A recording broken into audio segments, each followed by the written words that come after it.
नमस्कार दोस्तों। आज की शुरुआत करेंगे हम जियोग्राफी से। तो सबसे पहला टॉपिक हमारा होगा भौतिक भूगोल। तो चलिए शुरू करते हैं।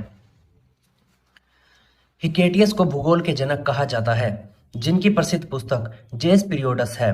भूगोल का सर्वप्रथम प्रयोग ग्रीक विद्वान इरेटोस्थनीज ने किया था। इन्होंने ही सर्वप्रथम पृथ्वी की परिधि का लगभग सही मापन किया था।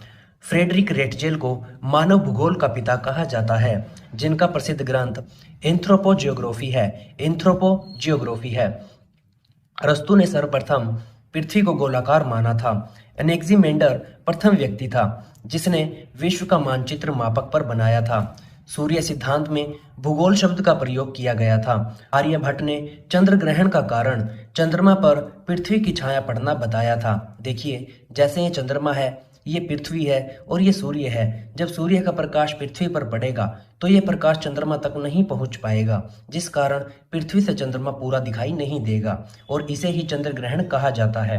न्यूटन से लगभग 1300 वर्ष पूर्व ही भास्कराचार्य ने सिद्धांत शिरोमणि लिखकर गुरुत्वाकर्षण की व्याख्या की थी।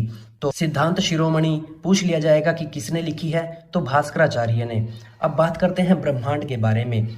ब्रह्मांड की उत्पत्ति लगभग 15 अरब वर्ष पूर्व बिग बैंग थ्योरी के द्वारा हुआ था, जिसके प्रतिपादक जॉर्ज लेमेथियर को माना जाता है, जो कि बेल्जियम के रहने वाले थे। ब्रह्मांड के नियमित अध्ययन का आरंभ क्लाडियस टोल्मी द्वारा किया गया था। 1543 ईस्वी में सर्वप्रथम कोपरनिक्स, जो कि पोलैंड के रहने वाले थे, पृथ्वी के स्थान पर सूर्य को केंद्र में स्वीकार किया और सौरमंडल की खोज की। नवीनतम ज्ञात मंदाकिनी ड्वार्फ मंदाकिनी है। प्रेक्सिमा सेंचुरी सूर्य का सबसे निकटतम तारा है। आकाशगंगा की निकटतम मंदाकिनी देवयानी है। प्रकाश वर्ष समय का नहीं, दूरी का मात्रक होता है। पारसेक भी दूरी का ही मात्रक है। एक पारसेक में 3.26 प्रकाश वर्ष होते हैं। क्वेसर एक खगोलीय चमकीला पिंड है जो कि अत्यधिक ऊर्जा उत्सर्जित करता है। ब्लैक होल हमारी आकाशगंगा के केंद्र में स्थित अत्यधिक गुरुत्वाकर्षण का वह क्षेत्र जो प्रकाश को अपने गुरुत्वाकर्षण क्षेत्र से बाहर नहीं जाने देता। अब बात करते हैं तारामंडल के बारे में। यह तारों का एक समूह है, जैसे कि उर्सा मेजर, मृग, सिग्नस, हाइड्रा आदि। अब तक 89 तारामंडलों की पहचान की गई है, जिनमें हाइड्रा सबसे बड़ा तारामंडल है। अब बात करते हैं तारों की। प्रकाशवान तथा प्रकाश उत्पन्न करने वाले खगोलीय पिंडों को तारा कहा जाता है। सूर्य भी एक तारा है जो पृथ्वी के सबसे निकटतम है। साइरस, डॉग स्टार, पृथ्वी से देखे जाने वाला सर्वाधिक चमकीला तारा साइरस है। वामन तारा, वे तारे जिनका द्रव्यमान सूर्य से कम है। विशाल तारा, वे तारे जिनका द्रव्यमान सूर्य से अधिक है, जैसे कि बेटेलगीज, सीरियस, अंटारिस आदि। एस चंद्रशेखर ने सफेद पौने तारों के न्यूट्रॉन तारों के रूप में विखंडन हेतु सीमा निर्धारित की थी।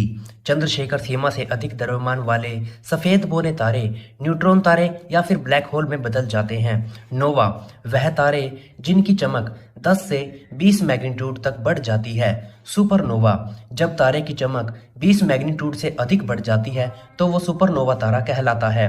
नोवा में विस्फोट केवल बाहरी सतह में होता है, जबकि सुपरनोवा में संपूर्ण तारे में विस्फोट होता है। ध्रुव तारा, उत्तर दिशा में दिखाई देने वाला तारा ध्रुव तारा होता है। तारे का रंग उसके ताप का सूचक होता है। तारे की गति के बारे में डोपलर प्रभाव से जानकारी मिलती है। यदि तारा प्रेक्षक की ओर आ रहा है तो उसका प्रकाश स्पेक्ट्रम के नीले प्रकाश की ओर प्रेक्षित होगा, और यदि तारा प्रेक्षक से दूर जा रहा है तो उसका प्रकाश स्पेक्ट्रम के लाल प्रकाश की ओर प्रेक्षित होगा। यही डोपलर प्रभाव है। अब बात करते हैं सौरमंडल के बारे में। सौरमंडल सूर्य के चारों ओर घूमने वाले खगोलीय पिंडों को ग्रह कहा जाता है तथा ग्रहों के चारों ओर परिक्रमा करने वाले छोटे आकाशीय पिंडों को उपग्रह कहा जाता है। ग्रहों की गति का नियम केपलर ने प्रतिपादित किया है। देखिए, ये रहा चित्र आपका। ये सूर्य है, उसके बाद आता है बुध, उसके बाद आता है शुक्र, तीसरे नंबर पर आती है पृथ्वी, उसके बाद है मंगल, उसके बाद बृहस्पति, फिर शनि, उसके बाद अरुण, फिर वरुण। अब सबसे पहले बात करते हैं हम सूर्य की। सूर्य एक तारा है। इसका परिक्रमण काल 25 करोड़ वर्ष है, जिसे ब्रह्मांड वर्ष कहा जाता है। सूर्य अपने अक्ष पर पूर्व से पश्चिम की ओर घूमता है। सूर्य एक गैसीय गोला है जिसमें 71% हाइड्रोजन, 26.5% हीलियम तथा 2.5% अन्य भारी तत्व जैसे कि लिथियम और यूरेनियम होता है। सूर्य की ऊर्जा का स्रोत वहां पर होने वाला नाभिकीय संलयन होता है जिसमें हाइड्रोजन का हीलियम में रूपांतरण होता है। सूर्य का प्रकाश पृथ्वी तक पहुंचने में 8 मिनट 16 सेकंड लगते हैं। अब बात करते हैं ग्रहों के बारे में। आंतरिक ग्रह बुध, शुक्र, पृथ्वी और मंगल 4 ग्रह हमारे आंतरिक ग्रह होते हैं और बाह्य ग्रह या गैसीय ग्रह बृहस्पति, शनि, अरुण और वरुण। शुक्र और अरुण सूर्य के चारों ओर पूर्व से पश्चिम दिशा की ओर परिभ्रमण करते हैं, जबकि अन्य सभी ग्रह पश्चिम से पूर्व दिशा में परिभ्रमण करते हैं। अगली वीडियो में दोस्तों हम ग्रहों को अलग अलग विस्तार में पढ़ेंगे, किस ग्रह की क्या खूबी है, किस ग्रह की क्या कमी है, सब कुछ जानेंगे। धन्यवाद।